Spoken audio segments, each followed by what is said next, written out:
How's it, guys? Okay, I've been absent for a while, but I've been listening.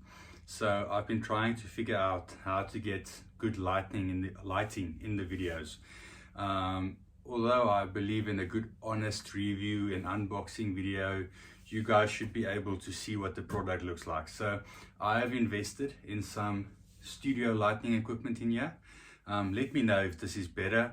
I'm going to play around with moving them around with the videos and stuff, but for now I just set them up left and right behind the couches so I can get light from there, light from here, and then I've got a bit of light coming from the front. So please let me know if this looks any better and how this video is going to look, and if you guys have more suggestions for me what to do. I do listen. It's not as if I'm making money out of this, but I do enjoy it, so I don't mind spending a bit to get a better quality. Okay, so my new mission, this is going to be a bit of a story and a mission and a vision that I want to achieve in cinema. So as many of you guys know, and for those who don't know, I'm going to go through a bunch of ways that you can do your home cinema. You can use the speakers you have, upgrade them slowly. You can do floor standing speakers, you can do wall mounted speakers, you can do any of those. All of them have pros and cons and drawbacks. For instance, if you want to have a cinema where you watch movies, but you also want to enjoy your stereo music, it's better to have a good stereo quality, well, a receiver, but have one of the more musical units like the Marantz or the NAD. NAD is the most musical out of all of them. Marantz is very good with music and very good with movies. Denon does a bit of both. As you know, Denon and Marantz, they're sister companies. So they're more focused towards the movies, but they also do music very well. But then a floor standing speaker, you can tilt in, play around, get a nice stereo image. So that's where that wins. Drawback is you have a big hulking floor standing speaker taking up all of your space. So I've been venturing a lot into doing the proper cinemas this last a while now.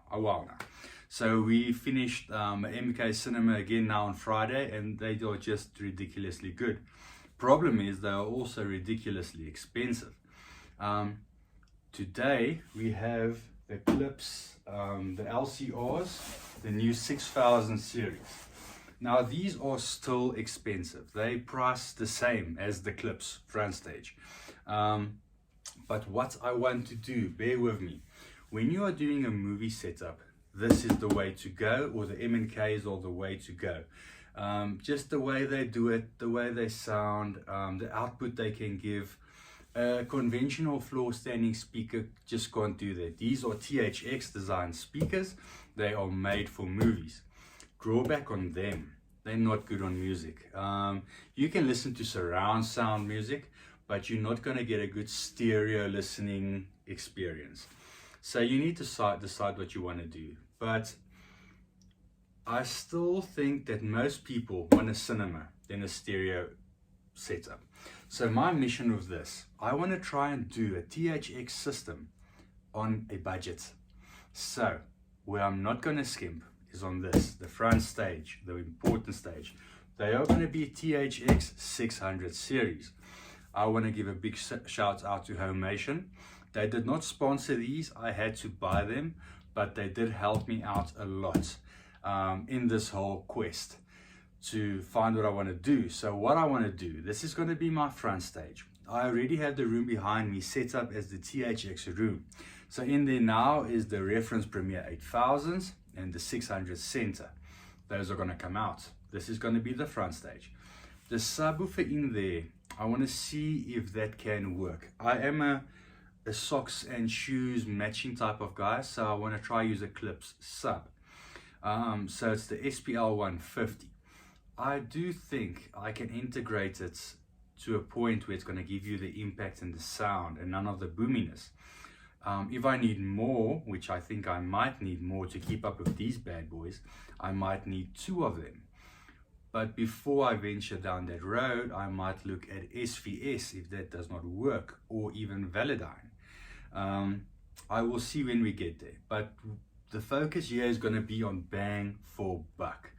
because the subwoofers that come with this system, they are ridiculously expensive. And I personally think you can do better for the money. You can do better for the money. And I want to find that sweet spot. Cinema, 2 subs at least. You need 2 subs. Start with 1, but keep in your mind that you're going to be adding a second one. So I'm going to start with 1, see if I can add a second one. Already there, from the subs that go with these, having 2 of the clips, we are at a quarter of the price. So they're already big saving. Second place I want to save. The surrounds on these THXs are just as expensive as the front, left, right, center. So I want to see if I can use the reference. I have the reference, but even reference or reference Premiere, height module surrounds that sit at an angle like cinema style. I'll add a pic in of the ones I have in there. If I can get them to work, integrated into THX, let's say 80 Hertz crossed, maybe up them a bit so they can keep up with these, you are saving another monumental piece of money. Where you can also save on these, although these are 8 ohm, it's 97 dB efficiency, they don't need a lot of power to run. A lot of power still makes them shine, but we can get away in the mid-range receivers, where with the M and K, you have to go as big as you can. They are 4 ohm demanding monster speakers. So I want to see how close we can get to a full M and K system by using something that is going to cost half the price. Reason I'm also doing this is when I bring clients into this room we're sitting in now, they absolutely, no one has not loved it. It's phenomenal. But the price is the price of a car. So then it's not so phenomenal anymore. This is still going to be the price of a small car, but it's half the price of the big car. So that's what I want to do. I want to give my clients bang for buck. I want to give them an alternative option where we can go for less money and still have more or less. You're not going to get to the same sound, but we can have more or less that sound. Although being that this front stage is on par with the M&K, it's the rest of the stuff where I'm going to try and cut, I don't want to say cut corners, but cut money, but integrate it so well that it works. So I'm going to be the trial and error guy. Learn from my mistakes. If it works, I'll tell you if it works or not. Then you know where to spend your money, where to save money. Because there's always ways to save money. So let's start with unboxing these. So we can see what they look like. I'm gonna unbox one because there's 3 of them, but they all look the same. They're LCR speakers. So I'm gonna cut open this box, then I'll put it down and we can get the speaker out. Firstly, packaging looks very much on point, as you would expect from a speaker of this caliber. Okay, now I'm going to set them down. And we'll work on the other box. Okay, let's see what we get in the box. On top, we have our clips manual. Get rid of the light's not shining. And you get the anti-vibration feet. These look like quality, not the normal small little M3M ones, quality ones. I'm going to use them because what I want to do, I don't want to mount the speakers on the get-go. I want to tow them in on stands and see where they perform best. Are they best facing front? Or are they best towed in a bit? And then as soon as I figured out the tow, then I'm going to mount them. Same with the center, because I'm not doing behind screen, because behind screen is nice, cinema, very expensive. So if we can do a fixed screen in one of my affordable ranges, put the center below the screen but slightly angle it up a bit, see what we can do. Where this will also win with this whole thing is the THX, the 9060 THX horn that's going to disperse the sound. So even playing down lower, it's going to give you a nice dispersion of sound.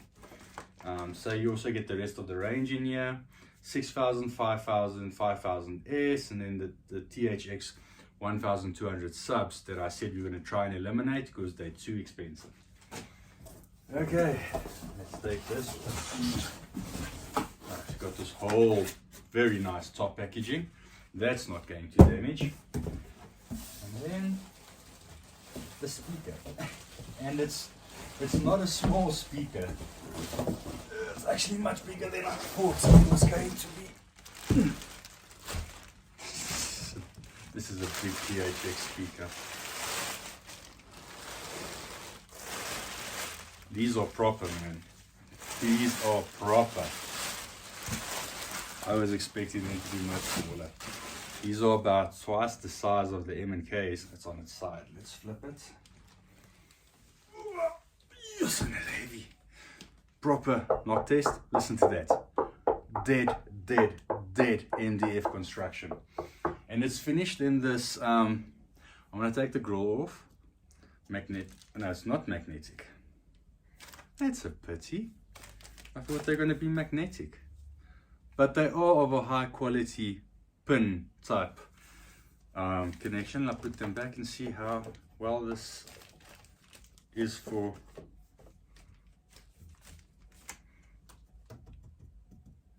No, won't rattle. Oh, might rattle a bit, yeah.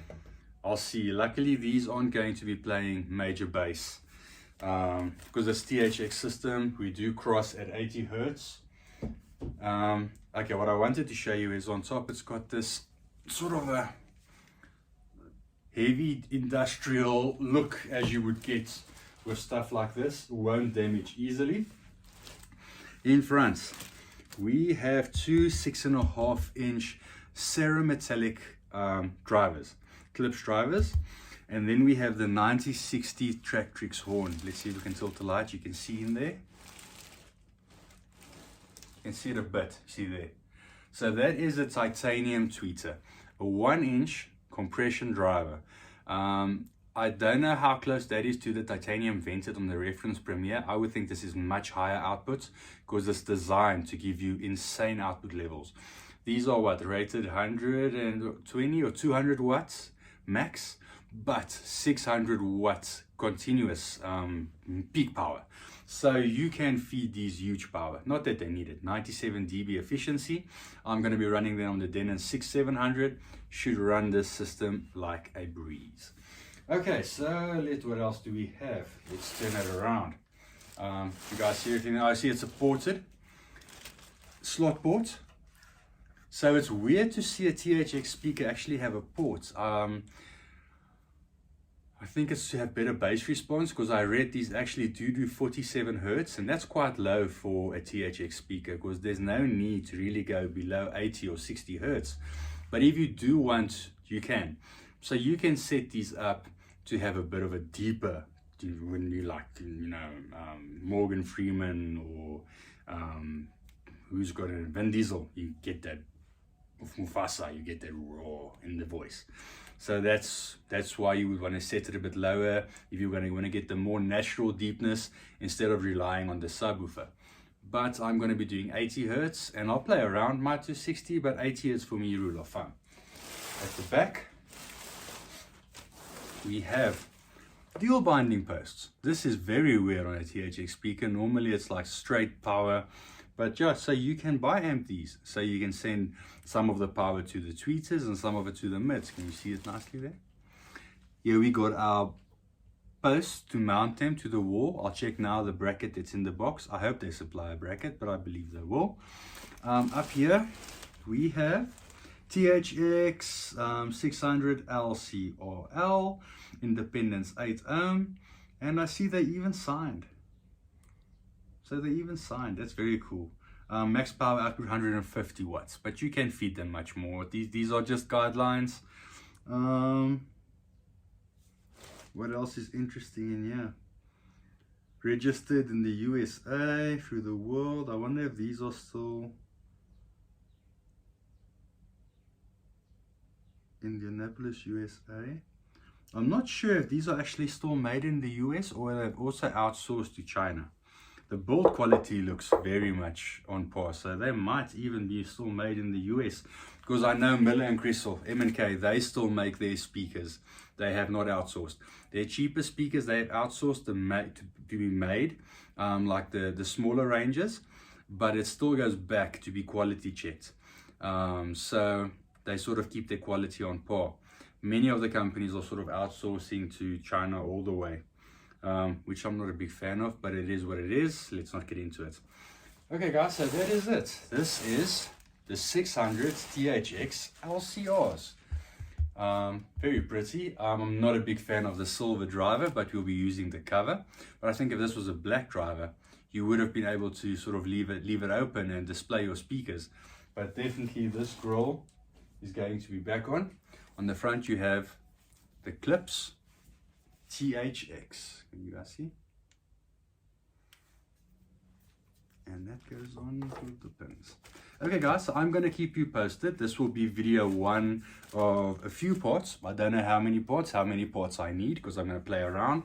If it doesn't work, might end up going for the full THX system, but I do hope it works. It will save me a lot of money, and it will save the end user a lot of money to have a good system and not cost as much. These are very well built, so I can't get over how solid they are. But anyways, guys, please like, subscribe if you want to see more stuff. Let me know how the lighting was in this video. Is it still grainy? Is it better now with the lighting? Maybe I can move the lighting around, but let me know. And then once again, shouts out to Homation. Thank you, Nick. Thank you, Ellen. I'll keep you guys posted as to how this goes on the next video. Please like, subscribe. Till next time. Cheers. Bye.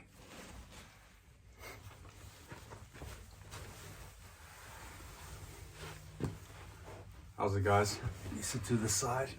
Let me tell you what I've done. Set up the Clips THX system. Excuse the way I look. I've been busy with this all morning. It's not the final way it's going to be. I was just testing, so I had to sort of improvise brackets and stuff to hold the speakers. Firstly, they're not small speakers. These are big bulky speakers. I actually wish they were a bit smaller.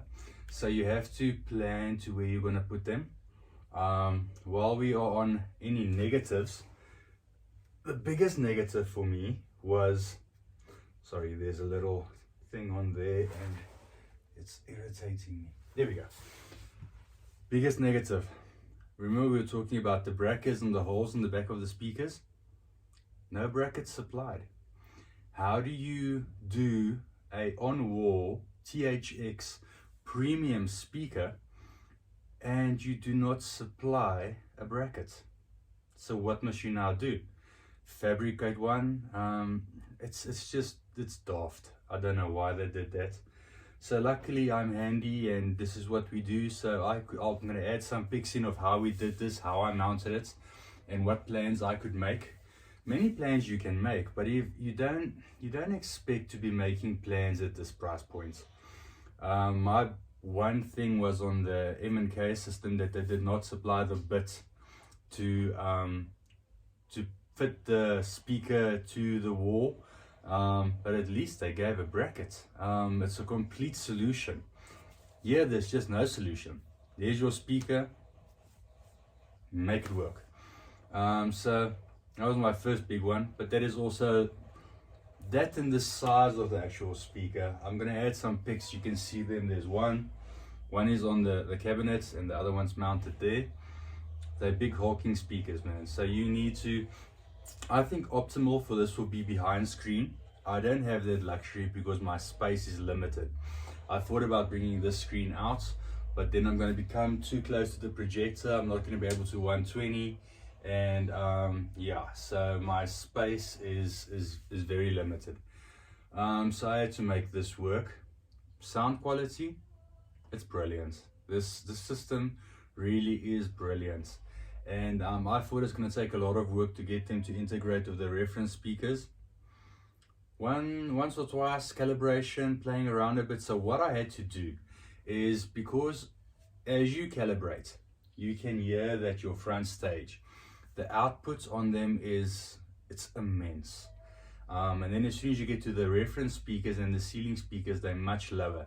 So 3 dB bump on the surrounds and on the Atmos speakers, and they're golden. Didn't need to do much more than that, so I had to play with the subwoofer a bit.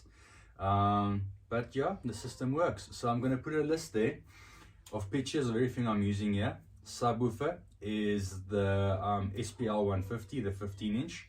One of them, you see there's a hole there now, and the subs on that side. So just out of aesthetics, I think I need to add 2 because I'm OCD. It needs to balance, and then also I can get the base a bit more linear. So I might be getting another one of those, but as is, the system is good enough. I'll also post a pic of the surrounds I'm using. But yeah, I did it. For half the price of the big MK system, you can get into this. Obviously, if you want to go for the full Klipsch THX system, it's going to cost you the same as the Miller and Crystal. So if you want to do that, by all means do that. But my aim here was to get into half the price. And it was available from me now, guys. If you want a system that's more affordable and still have that cinema quality, hit me up. So I'm going to play a bit of, I'm going to do a demo as well. Next video, I'm going to cut the lights. I'll put the mic and the camera at the back. Then I don't need the lights. Once again, how's the lighting now? The lighting for me looks a bit bright. Well, it's because I'm looking almost into it. Yeah, but let me know, is the video quality better with the lights? But okay, so let's pop into the demonstrations next. Okay guys, so let's jump into a few demos here. So I've got a few movies that I like to demo with. Where are we going now?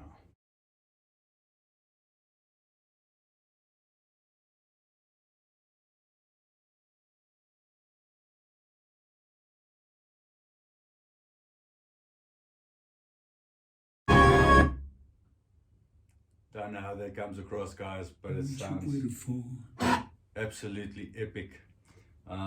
Let's jump into the beginning of Ford versus Ferrari.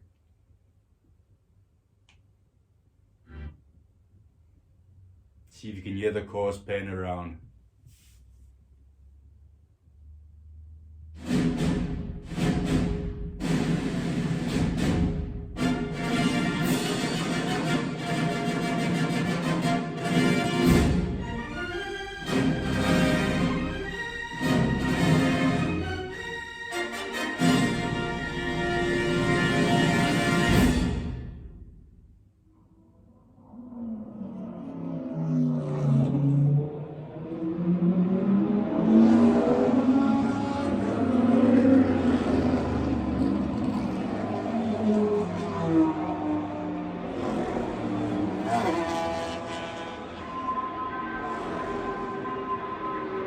Voici la start de numéro 5, conducteur Carol Shelby.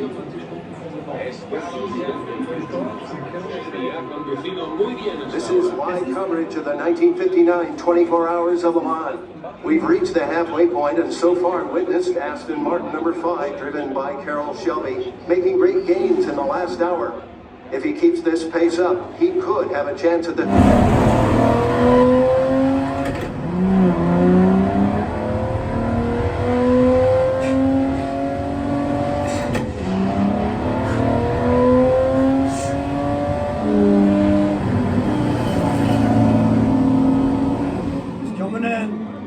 He's coming in, let's go, let's go! Let's go, let's go!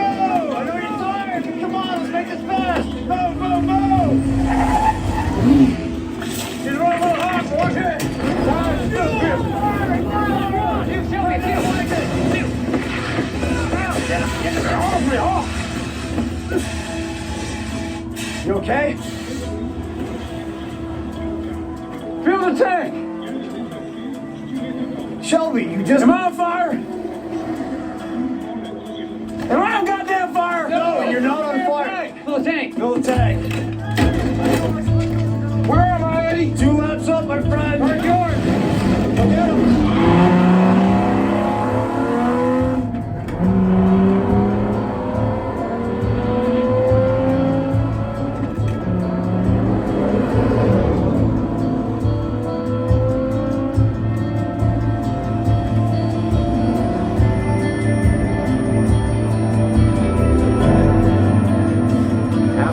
Number 5, driven by Carol Shelby, has maintained his lead as we're nearing the final minutes of the race.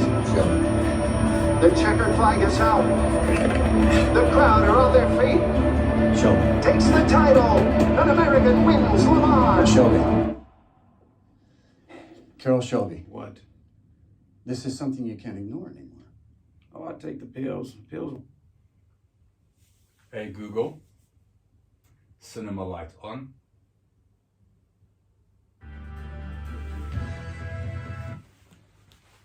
There you go, guys. Hope it came across. I hope you could see the demo. Let me know what you guys think. I think it's absolutely phenomenal for the price. I'm not going to mention prices on YouTube. Contact me if you guys want to know, but it is exactly half the price of what the big cinema is going to cost you. And just as enjoyable. Obviously, the bigger one is better, but epic, really epic. I want to watch all these movies again. They're like my kids, all these cinemas. I just enjoy it. So let me know what you guys want to see next. This was my brainchild to get into a cheaper THX system. What do you guys want to see? Where should I try and make something work? Let me know. Guys, if you want to see more videos like this, please like, subscribe. Till next time. Cheers. Bye.